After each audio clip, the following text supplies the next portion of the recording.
For more than 30 years, Baba Phantom, a Nigerian farmer, fed his family with yields from this piece of land outside the town of Kunduga in Borno State.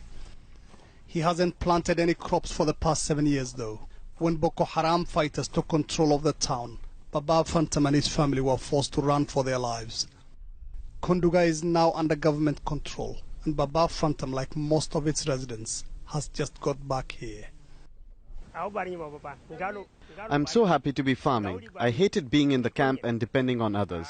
Zana Masuyale, a traditional leader, is encouraging farmers to till the land once again. I'm 60 years old and have never seen anything like the hunger our people are currently facing. Most of them can't go to their farms due to the insecurity. We're therefore encouraging them to plant crops just outside the town. It's not just farmers who've been affected by Boko Haram's campaign of violence. Herdsmen and their livestock too are popular targets for Boko Haram fighters.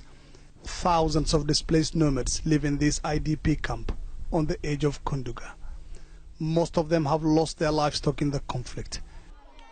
They are now fed by aid agencies whose handouts are few and far between.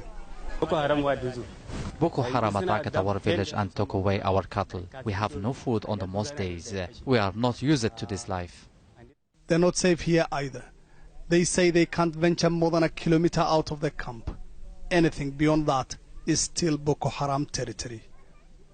Herdsmen grazing their weak herds in towns and villages is a common sight across northeastern Nigeria. The hunger these people are facing is not caused by a strange environmental event. It is man-made, the result of a lethal mix of years of conflict, marginalization and bad governance. What they need most is not more food, but more investment in peace-building measures.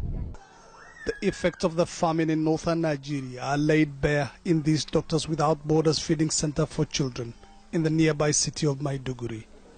Babies, weak, emaciated and at different levels of malnutrition are fed and treated here. More than 2 million people have been displaced since the Boko Haram insurgency began 8 years ago. The Nigerian military is starting to reclaim territory from the fighters, but the conflict has taken a brutal toll. The people, and especially the children, face a new and just as deadly enemy, starvation.